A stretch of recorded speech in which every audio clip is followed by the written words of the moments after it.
হাতে নিয়ে রনি জোরে জোরে পৈশাচিক হাসি দিয়ে বলল, হ্যাঁ হ্যাঁ হ্যাঁ হ্যাঁ হ্যাঁ আমি। রিয়াজ রনিকে নিজের প্রাণের চেয়েও বেশি ভালোবাসতো। আজ সেই রনি রিয়াজের বুকে ছিদ্র করে দিল। রিয়াজের আফসোস নেই, কিন্তু এক জায়গায় বড্ড ইচ্ছা জেগে যায়, রনি কেন ছুরি মারলো? এটা কি রনি, নাকি এটাও মানুষ না? রিয়াজ বুকে হাত দিয়ে রক্ত থামানোর চেষ্টা করছে। গড় গড় করে বের হয়ে যাচ্ছে রক্ত। বুকের যন্ত্রণাময় ব্যথা তীর তীর করে তাকে নিয়ে যাচ্ছে মৃত্যুর দিকে। রিয়াজ কোনোভাবে সোফা থেকে নিচে নেমে যায়। ছোড়াটা বুক থেকে বের করে হামাগুড়ি দিয়ে নিপার কাছে যেতে চাচ্ছে। নিপা এসব দেখে প্রায় বোবা হয়ে যায়। বিছানার মাঝেই জ্ঞান হারিয়ে যায় নিপা। রনি ছুরিটা আবার হাতে নিয়ে হামাগুড়ি অবস্থায় রিয়াজের পিঠে কষ করে মেরে দেয়। রিয়াজ আবার ঢলে পড়ে ফ্লোরে। রক্তে ফ্লোর লাল হয়ে গেছে। কাতরাতে কাতরাতে রিয়াজ রনির দিকে দুই হাত জোর করে বলে, প্লিজ দোস্ত, আমাকে আর মারিস না, খুব ব্যথা পাচ্ছি, আমি এবার মরেই যাবো রে। রিয়াজের অনুরোধ রনির কান পর্যন্ত যায়নি, হয়তো গেছে, কিন্তু রনি শুনতে চায়নি। রনি এবার রিয়াজের ঠিক মুখ বরাবর, অর্থাৎ রিয়াজের নাক বরাবর ছুরি ঢুকিয়ে দেয়। রিয়াজ থরথর করে কাঁপতে লাগলো। এ যেন এক মৃত্যুর সাথে লড়াই করার যুদ্ধ। রিয়াজ সারা মুখ ভর্তি চামড়ায় রক্ত ভেসে যায়। অনেকক্ষণ ছটফট করার পর শান্ত হয়ে যায় রিয়াজ। ফ্লোরে নিষ্পাপ শিশুর মতো পড়ে আছে। রুমে আর কারো কুকরানোর শব্দ নেই, আর নেই কারো কান্নার রূপে ক্ষমা চাওয়ার অনুরোধ। রিয়াজের পুরো দেহ শীতল হয়ে পড়ে থাকলেও চোখ দিয়ে গড়িয়ে পড়ছে অশ্রু জল। এদিকে রনি নিপার দেহ নিয়ে চলে যায়। কোথায় গেছে কেউ জানে না, জানবেও বা কি করে? নিপার খোঁজ শুধু রনি আর রিয়াজ জানতো। অন্যদিকে খবর ছড়িয়ে পড়ে ইমরান নামের নাকি কেউ নাকি জেল থেকে পালিয়ে গেছে। এমনভাবে পালিয়েছে সিসিটিভি ক্যামেরায় পর্যন্ত দেখা যায়নি, অথচ সিসিটিভি ক্যামেরা সারাক্ষণ অন ছিল। পুলিশ খুঁজতে থাকে ইমরানকে। মর্গে নিপার লাশ নাকি সারা প্রতিদিন কান্না করে, যেন বিশাল বড় একটা ইঙ্গিত দিচ্ছে। এই কান্নার অর্থ হয়তো এমন সর্বনাশ হবে সবার। কেউ কেউ রাতের আধারে রাস্তায় দেখতে পায় কয়েকজন লোক মিলে রাস্তায় কুকুর মানুষ খাচ্ছে। অদ্ভুত এইটাই, সব মানুষগুলোর চেহারা একই রকম। রাতের বেলা এদের দেখা গেলেও দিনের বেলা এদের কেউ দেখে না। সাধারণ মানুষের মতোই তারা, কিন্তু কানে মুখে সবাই বলে ওটা মানুষ না। শহরে শুরু হয়ে যায় এক আজগুবি কাণ্ড। কেউ বিশ্বাস করে, আবার কেউ করে না। যারা বিশ্বাস করে তারা সবাই নিজের চোখে তাদের দেখেছে, আর বাকিরা চোখে দেখার পর বিশ্বাস করে, নয়তো নিজেরাই শিকার হয়ে যায়। শহরটা সন্ধ্যার পর শান্ত হয়ে যায়। এ শহরে সন্ধ্যার পর বাড়ি ফিরে যায় হাজারো শ্রমিক। সারাদিনে রোজগার দিয়ে চালিয়ে যায় সারাটা দিন। এখন আর সেটাও হয় না। বড় বড় সাহেবেরা বিকালের পরই অফিস ছুটি করে দেয়। সীমিত সময়ের মাঝে কেউ রোজগার করে, কেউ না খেয়ে পড়ে থাকে। রাতের বেলা সাহেবরা স্ত্রী কন্যা নিয়ে বের হতো রেস্টুরেন্টে, এখন তারা ভয় বের হয় না। দিনের বেলায় হাজারো ব্যস্ততার মাঝে তাদের কেটে যায় সময়, কিন্তু এতে ক্ষতি শ্রমিকের চেয়ে বেশি হয় সাহেবদের। রিক্সা চালিয়ে ওরা দুই মুঠো ভাত জোগাড় করে রাতে ঘুমায়, আর কখনো খাবার না জুটলেও মাথা ব্যথা থাকে না, কারণ এটা তাদের অভ্যাস হয়ে গেছে। সাহেবেরা কাজের প্রেশারে সারাদিন খেতেও ভুলে যায়। চিন্তায় চিন্তায় ভর্তি হয়ে গেছে অনেকে। ওরা নিজেদের পৃথিবীর সব থেকে সুখী মানুষ মনে করত, কিন্তু আজ তারাই সবচেয়ে অসুখী, ঠিক চীন দেশের মতো। আজ করোনা ভাইরাসের জন্য তাদের সব অহংকার মাটি চাপা। এদিকে 4 মাস পার হয়ে যায়। একই কাণ্ড ঘটেই চলেছে। রাতে মর্গ থেকে নিপার কণ্ঠে কেউ কান্না করে, আর রাতের বেলায় রাস্তায় একই চেহারার কিছু লোক বের হয়। সবকিছু একটা রুটিনের মধ্যে চলে আসে। এভাবেই চলে আসছে দিন। প্রতিবাদে নেই কারো শক্ত হাত। রিয়াজকে ছুরি মারার পর আর কোনো খবর আসেনি। 4 মাস পর নিপা হঠাৎ তার নিজের বাড়ি আসে। বাড়ির সবাই নিপাকে দেখে অবাক। মেয়েটির পেট ফুলে অনেক বড় হয়ে গেছে। প্রেগনেন্টের চিহ্ন স্পষ্ট বোঝা যাচ্ছে। নিপা দরজা অবধি এসেই সেখানে পড়ে যায়। বড্ড দুর্বল হয়ে গেছে। নিপার পরিবারের কেউ ভয়ে এগিয়ে আসছে না। সবাই জানে নিপা মৃত। তবে মৃত নিপা কিভাবে বাড়িতে আসবে, তাও প্রেগনেন্ট অবস্থায়? ওদের গুনগুনের মাঝে নিপা একটা কথাই ভাবছে, একই চেহারার লোকগুলো কে? নিপার কণ্ঠে কে কান্না করে? রনি কেন ওই 4 মাস ওর সঙ্গে সহবাস করলো? আমার ইমরান কি বেঁচে আছে? আর যদি রিয়াজ থাকতো তবে কিছু একটা করতো।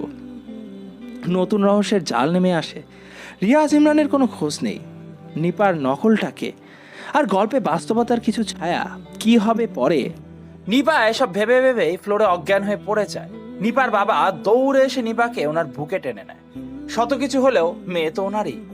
এদিকে নিপার কল দেয় হসপিটালে।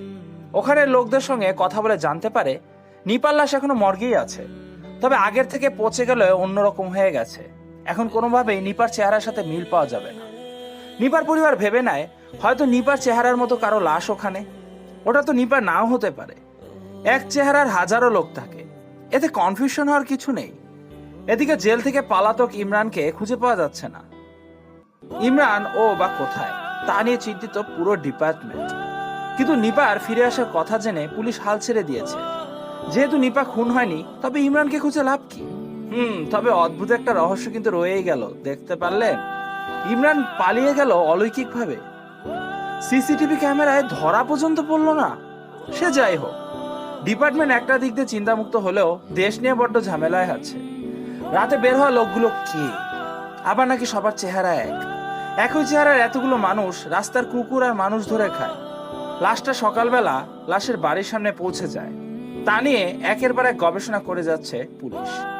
তবে ওরাও যে নিজেদের প্রাণের ভয়ে এগিয়ে যাচ্ছে না, যাবেই বা কি করে? প্রাণের ভয় সবারই থাকে। মর্গে নিপার নকল লাশটা প্রতিদিন কান্না করলেও গতকাল নাকি হেসে উঠেছে। লাশের এমন কাণ্ড এতদিন সবাই চুপিসারে মেনে নিলেও আজ আর কেউ চুপচাপ নেই।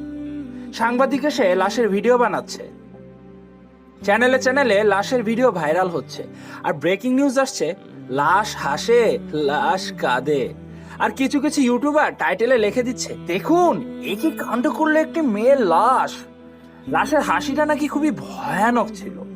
পুরো হসপিটালের রোগীরা হাসির শব্দ শুনেছে। বারবার 1 মিনিট যাবত এই হাসির সুর ভেসে বেরিয়েছে পুরো মর্গে।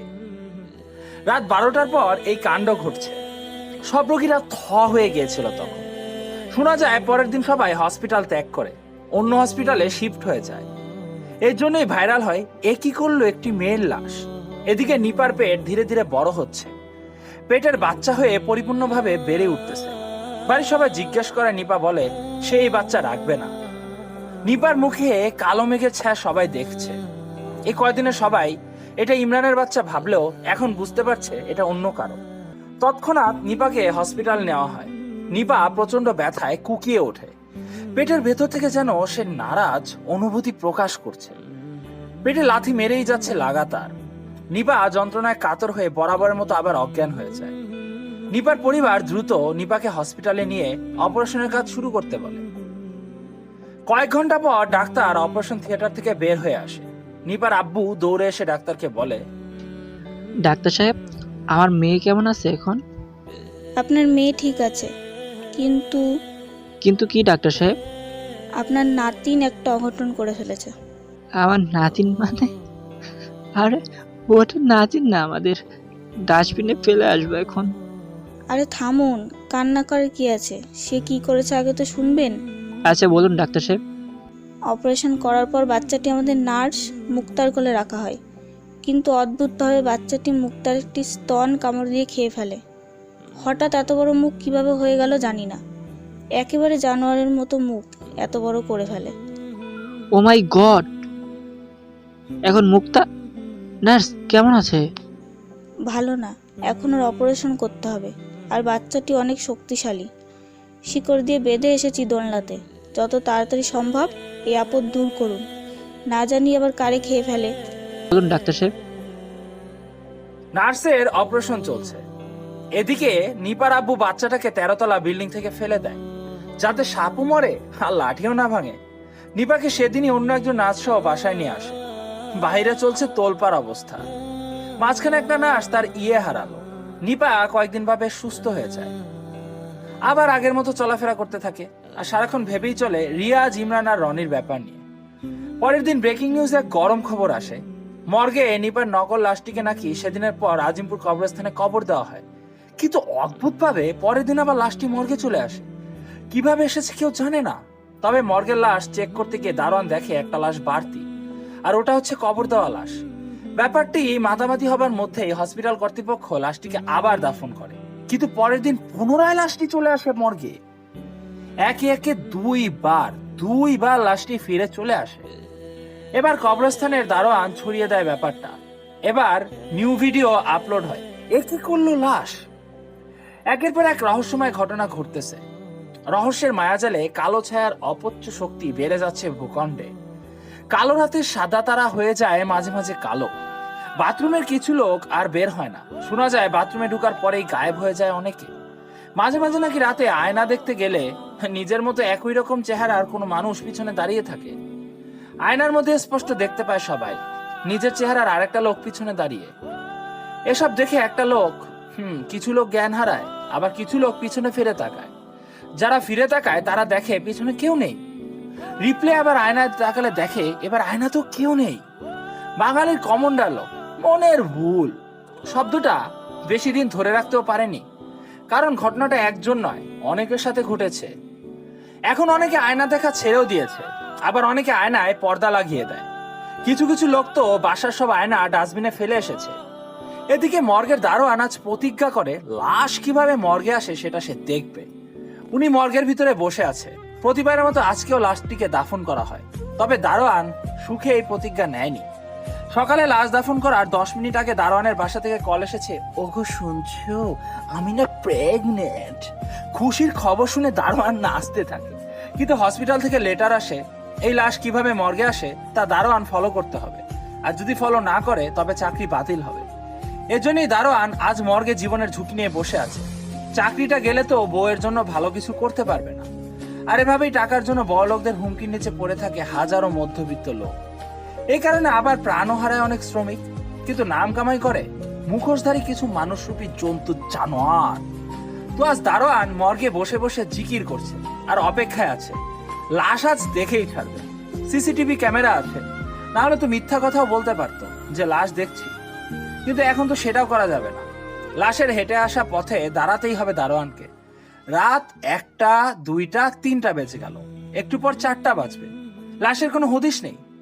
দারোয়ান ঘুমকে কোরবানি করে বসে আছে।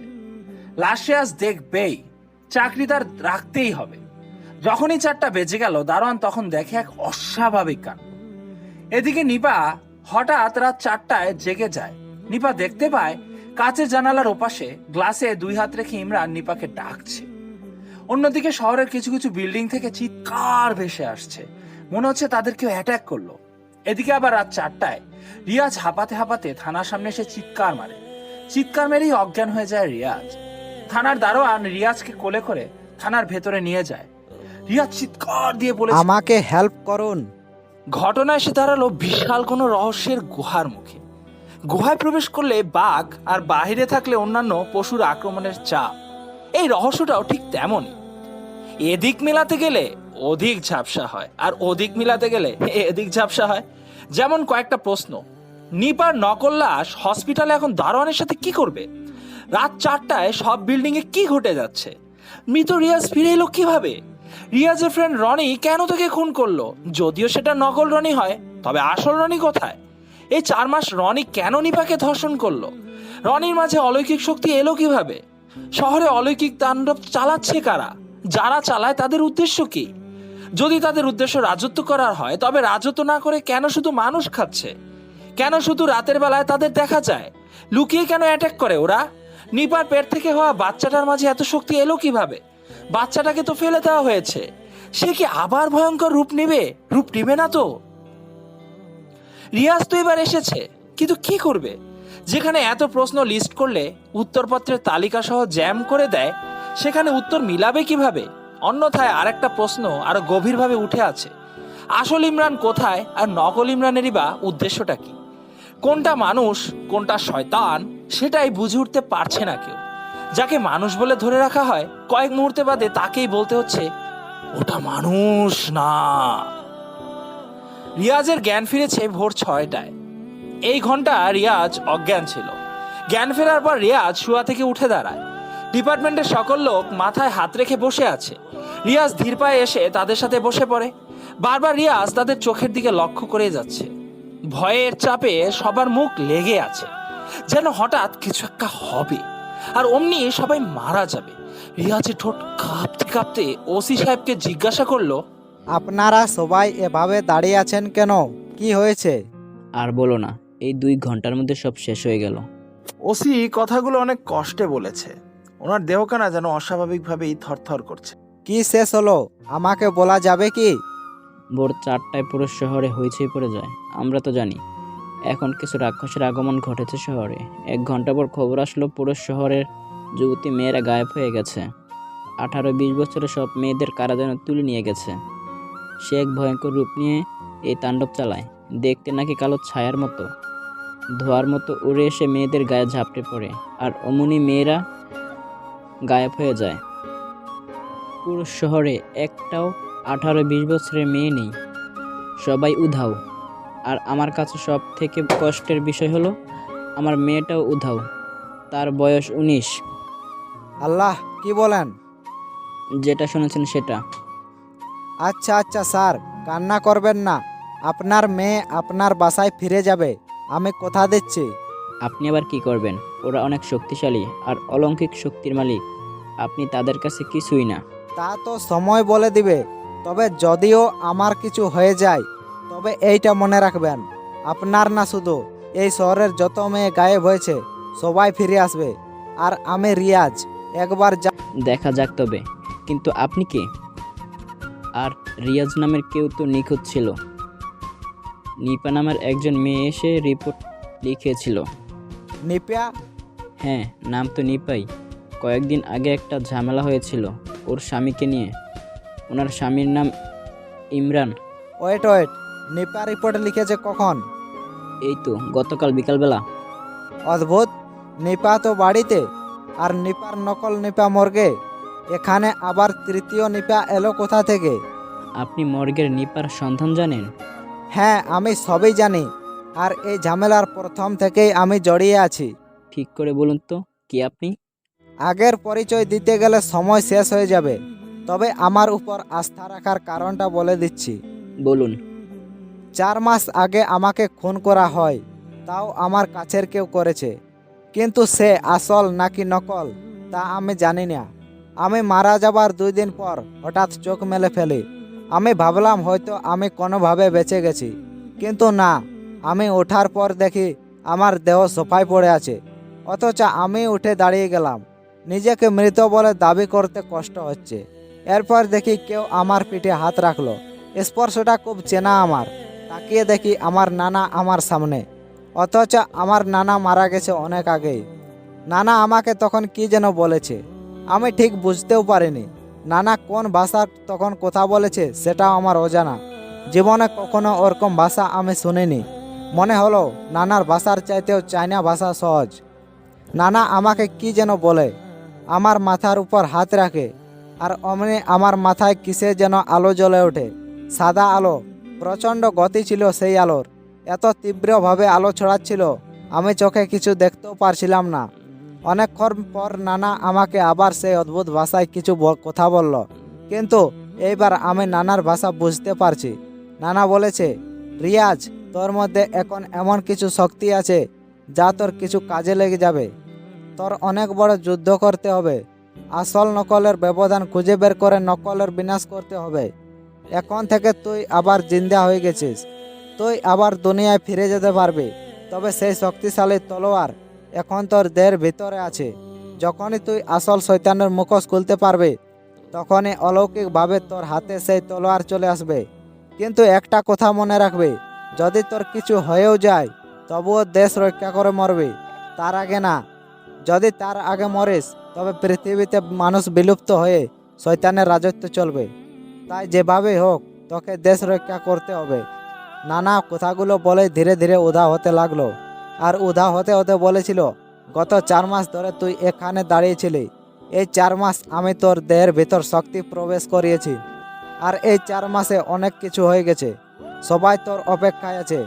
যা রিয়াজ, যা, এক্ষুনি নেমে পড় যুদ্ধে। হায় হায়, বলেন কি? আপনি মৃত থেকে জীবিত হয়ে এসেছেন? এসেছি। তো ভোর 4টায় এভাবে এলেন কেন? ও সেট, কথার টানে তো ভুলেই গেলাম। আমি আসার সময় কয়েকজন মানুষকে এই ব্যাপারে জিজ্ঞাসা করলাম। তারপর হসপিটালের নিপা আর আসল নিপার খবর পাই। কিন্তু নিপা তো বাসায় অসুস্থ। তাহলে আমার নিখোঁজের রিপোর্ট কে লিখতে এসেছে? আমাকে যেতে হবে এক্ষুনি। আচ্ছা আচ্ছা, দাঁড়ান। লাস্ট একটা কথা বলে যান, আপনি হাঁপাতে হাঁপাতে এসেছিলেন কেন ভোরে? রিয়াজ বসা থেকে উঠে দরজা অবধি চলে যায়, আর ওখানে দাঁড়িয়েই ওসিকে উত্তর দেয়। কারণ ওটা আমি ছিলাম না। আমি তো থানার সামনে দিয়ে যাবার সময় মাথা চক্কর খেয়ে ঘুরে পড়ে গিয়েছিলাম। আমার আগে কে চিৎকার করেছে আর কে হাঁপিয়ে এসেছে আমি জানি না। হতে পারে ওটাও মানুষ না। কথাটা বলে রিয়াজ থানা থেকে বের হয়ে যায়। ওসি ব্যাককলের মতো দাঁড়িয়ে থেকে দারোয়ানকে বলল, এখানে যে রিয়াজ চলে গেল। এটাও কি মানুষ? দারোয়ান উত্তর দিল, রিয়াজ ছুটতে লাগলো নিপার বাড়ির দিকে। থানায় নিপা আসবে না, কিন্তু কে এসেছিল? রিয়াজ দৌড়াতে দৌড়াতে প্রায় 20 মিনিট পর নিপার বাড়িতে যায়, আর ওখানে গিয়ে জানতে পারে নিপা গতকাল রাতে উধাও হয়ে গেছে। রিয়াজ কথাটা শুনে নিপার আম্মুকে বলল, আপনি টের পেয়েছেন কিভাবে? আমি আমার রুমেই শুয়েছিলাম, আর অমনি ভোর 4টায় নিপা ইমরান বলে চিৎকার দেয়। ইমরানকে ডেকেছে? হ্যাঁ, তারপর আমরা সবাই রুমে এসেই দেখি নিপা রুমে নেই। আচ্ছা, নিপার বয়স কি 18 থেকে 20-এর মধ্যে? হ্যাঁ, ওর বয়স 20 বছর। বুঝলাম। আচ্ছা শুনুন, যদি এই বাড়িতে দ্বিতীয়বার আমি কিংবা নিপা অর্থাৎ ইমরান যেই আসুক না কেন, দরজা খুলবেন না, ওকে? ওটা মানুষ না হতে পারে। ওকে ওকে বাবা, কিন্তু তুমি কে? তোমারে তো চিনলাম না। দরজা আটকান, আমার পরিচয় জানা এত জরুরি না। এই বলে রিয়াজ চলে আসে বাহিরে। উনারাও দরজা বন্ধ করে দেয়। রিয়াজ নিপাদের গেট অব্দি আসতেই ডাস্টবিনে ফেলে দেওয়া আয়নার ভেতর থেকে হঠাৎ একটা ভয়ঙ্কর ছায়া বেরিয়ে আসে। রিয়াজ ছায়াটাকে ঠিকমতো চিহ্নিত করার আগেই ছায়াটি তার নখ দিয়ে রিয়াজের ডান হাত কেটে ফেলে। রিয়াজের ডান হাত দেহ থেকে আলাদা হয়ে মাটিতে পড়ে যায়। ছায়াটি ভয়ঙ্করভাবে হাসতে লাগলো। রিয়াজ এবার বুঝতে পেরেছে এরা দিনের বেলায় আয়নার ভেতর থাকে, তার মানে এদের বাসস্থানই হলো আয়নার ভেতর। রিয়াজ এখন এসব ভেবে সময় নষ্ট করার ছেলে না।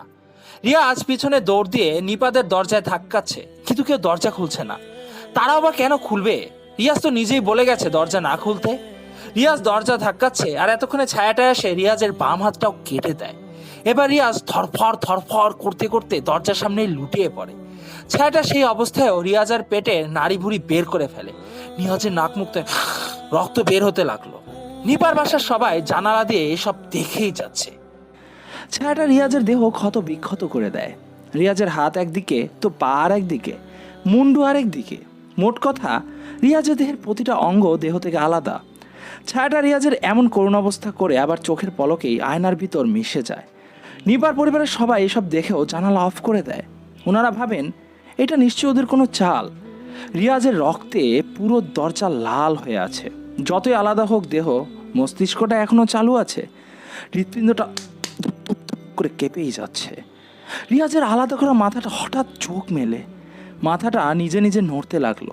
নিপার আম্মু বাহিরের অবস্থা অনুমান করার জন্য আবার জানালা খোলে, আর তিনি দেখলেন রিয়াজের মাথাটা লাফাতে লাফাতে তার দেহের পাশে চলে আসে।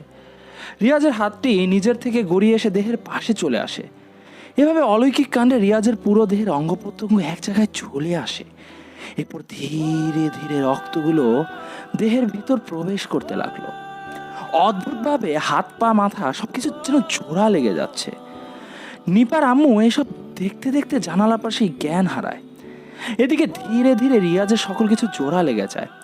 কয়েক মিনিট বাদে রিয়াজ যেন পুনরায় জীবিত হয়ে গেল। হাত পা একটু নাড়াচাড়া দিয়ে রিয়াজ দাঁড়িয়ে যায়। এরপর মুচকি একটা হাসি দিয়ে ভাবতে লাগলো তার নানার কথা। রিয়াজের নানা রিয়াজকে আর একটা কথা বলেছিল, যেটা রিয়াজ ওসির সামনে বলেনি। কথাটা হচ্ছে, রিয়াজ, তুই এখন থেকে 2টা জীবনের মালিক। একবার মরে গেলে আবার পুনরুজ্জীবন পাবি, অর্থাৎ সাবধানে লড়াই করবি, কিন্তু ভয় ছাড়া। কথাটা মনে মনে ভেবে রিয়াজ সেখান থেকে চলে আসে। ওসিকে কথাটা বলেনি, কারণ অতিরিক্ত অলৌকিক বিশ্বাসী মানুষ কম। এরপর রিয়াজ সোজা চলে যায় মর্গে, অর্থাৎ হসপিটালে নিপার যে নকল লাশ আছে তার সম্বন্ধে জানার জন্য, অর্থাৎ ইনভেস্টিগেশন করার জন্য। ওখানে গিয়ে রিয়াজ যে তথ্য পায় তাতে কিছু সূত্রের দেখা মেলে। রিয়াজ জানতে পারে নিপার নকল লাশ নাকি গতকাল রাতেই উধাও হয়ে গেছে, আর সাথে মর্গের দারোয়ানও উধাও। অদ্ভুত ব্যাপার, এই লাশ আবার কোথায় যাবে? এদিকে শহরের যুবতী মেয়েরা সকলেই নিখোঁজ, আর এখানে নিপার নকল লাশ, আসল নিপা উধাও। নিশ্চয়ই বড়সড় কিছু আবার ইঙ্গিত দিচ্ছে। শেষ ভরসা রনি। হ্যাঁ, রনি একমাত্র ব্যক্তি আছে যে এখন রিয়াজের পাশে দাঁড়াবে। রিয়াজ হসপিটাল থেকে সোজা রনির বাসায় চলে যায়। কলিং বেল টিপ দিয়ে দাঁড়ায় অনেকক্ষণ, কিন্তু রনি দরজা খুলছে না। রিয়াজ আরও কয়েকবার দরজায় নক দেয়, তাও দরজা খোলার নামগন্ধই নেই।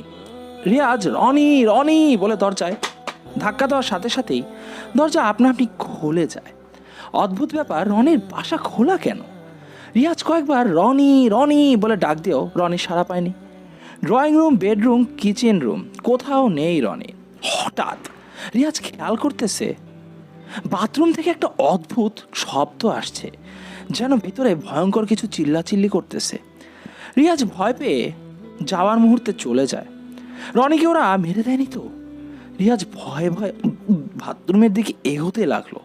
যতই এগোচ্ছে ততই ভয়ের মাত্রা বেড়েই চলছে। এক পর্যায়ে দরজায় হাত রাখতে যাবে, তখনই রনি দরজা খুলে বলল, আরে রিয়াজ, কবে এলি? রনির কথা শুনে রিয়াজ প্রথমে ভয় পেলেও এবার শান্ত হয়। রনিকে বুকে জড়িয়ে রিয়াজ বলল, ও, তুই ঠিক আছিস? আমি ভাবছি তোর বিপদ হয়েছে। না, এই তো দিব্যি ভালো আছি। অদ্ভুত তো, তুই আমাকে দেখে এত স্বাভাবিক আছিস কেন? তো কি জ্ঞান হারাবো? রনির কথা শুনে রিয়াজের কেমন জানি লাগলো। রিয়াজ মারা গেছে এটা রনি জানে, তাহলে কিভাবে কি হয়েছে তা কেন জিজ্ঞেস করলো না? রিয়াজ এসব ভাবনা করার মধ্যেই খেয়াল করলো রিয়াজের হাতে একটা সাদা আলোর উৎপত্তি হচ্ছে। রিয়াজ চমকে গিয়ে হাতের দিকে তাকায়। রনিও চোখ বড় বড় করে তাকায়। আলোটা ধীরে ধীরে বাড়তে লাগলো। একসময় আলোটা থেকে একটা তলোয়ার বের হয়ে রিয়াজের হাতে ভাসমান হলো। তখনই রিয়াজের মনে পড়লো তার নানার কথা। রিয়াজের নানা বলেছিল, যদি কোনো শয়তান তোর সামনে আসে তাহলে অলৌকিকভাবে তলোয়ারটা তোর হাতে চলে আসবে। রিয়াজ নানার কথাটা ভেবেই রনির দিকে তাকায়। রনিও এক দৌড়ে বাথরুমে চলে যায়। রিয়াজও রনির পিছু পিছু বাথরুমে চলে আসে। আসতেই দেখে বাথরুমের আয়নার ভিতরে একটা লাল আলো চলছে। সেই আলোর মধ্যে রনি ঝাঁপ দিয়ে ঢুকে যায়। রিয়াজও দেরি না করে সে আলোর ভিতরে ঝাঁপ দেয়, আর অমনি সব ঝাপসা হয়ে যায়। আর কিছু দেখেনি রিয়াজ। চোখ মেলে দেখে রিয়াজ একটা মাটির বড় গুহার ভিতর বন্দি। প্রায় 60 ফুট উপরে রিয়াজকে বেঁধে রাখা হয়েছে দড়ি দিয়ে। এর নিচে সব মেয়ে আর মেয়ে, অর্থাৎ চারপাশে মাটি আর পাথরের দেওয়াল। বিশাল বড় একটা গুহা। সেই গুহার ভিতরে কমসে কম 18 থেকে 20 বছরের সকলেই হচ্ছে মেয়ে, আর তাদের উপরে মানে 60 ফুট উপরে রিয়াজকে বেঁধে রাখা হয়েছে। রিয়াজের পাশে মর্গের দারোয়ানও আছে। রিয়াজ আরও অবাক হয় যখন দেখে বাম পাশে ইমরানও ঝুলে আছে, আর ওদের সবার সামনে বড় সিংহাসনে বসে আছে রনি। রিয়াজ এবার বুঝতে পেরেছে সব কিছুর মূল হচ্ছে রনি নিজেই। রনি সিংহাসন থেকে রিয়াজের উদ্দেশ্যে বলল, কি রে, কেমন দিলাম? দোস্ত তুই, তার মানে সব কিছু তুই করছিস? এখনো কি মনে হচ্ছে নাকি অন্য কেউ করছে? কিন্তু কেন করছিস এসব?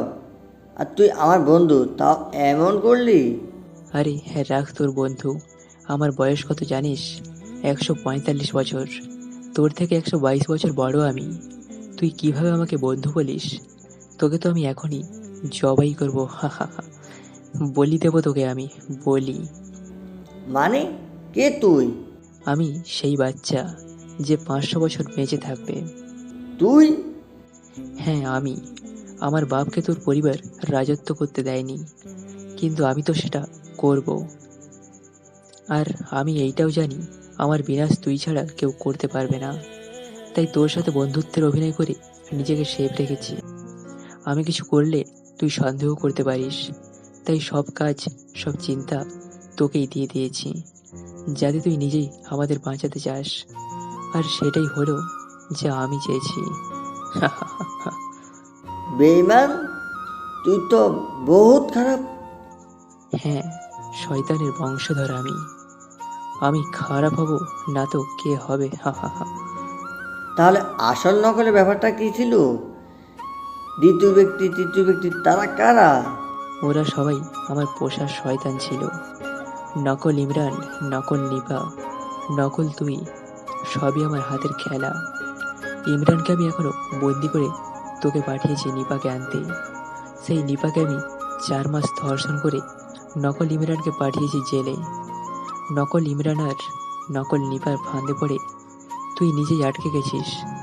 আর আমি অপেক্ষায় ছিলাম সেদিনের জন্য, যেদিন আমার বাচ্চা আসবে এই জগতে। আর সে এসেছেও, কিন্তু নিপার বাপ আমার বাচ্চাকে মেরে ফেলেছে।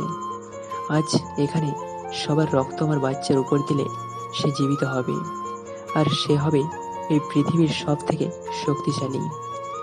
আর তোকে বলে দিলে আমি হব অমর, আমার কোনো মৃত্যু হবে না। হা হা হা। ও আচ্ছা, তার মানে নিফাকে বিয়ের আগে তুই প্রেগনেন্ট করেছিস? তো কি তোর নানা করছে? সাবধানে কথা বল বেঈমান, তুই আজকে আমার হাতে মরবি। হা হা হা। তুই তুই এখন মরার গুহায় আছিস আর আমাকেই ধমক দিচ্ছিস। সবার আগে তো তোকেই বলে দিতে হবে তাহলে। আরে বোকা, তুই ভুলে গেছিস আমার হাতে অলৌকিক তলোয়ার আছে, দেখ এবার। এ বলে রিয়াজ হাতের মাঝে সেই তলোয়ারকে স্মরণ করে, আর অমনি হাতে সাদা আলো জ্বলা তলোয়ার ভাসমান হয়। রিয়াজ দড়িটা কেটে এক লাফ দিয়ে নিচে চলে আসে।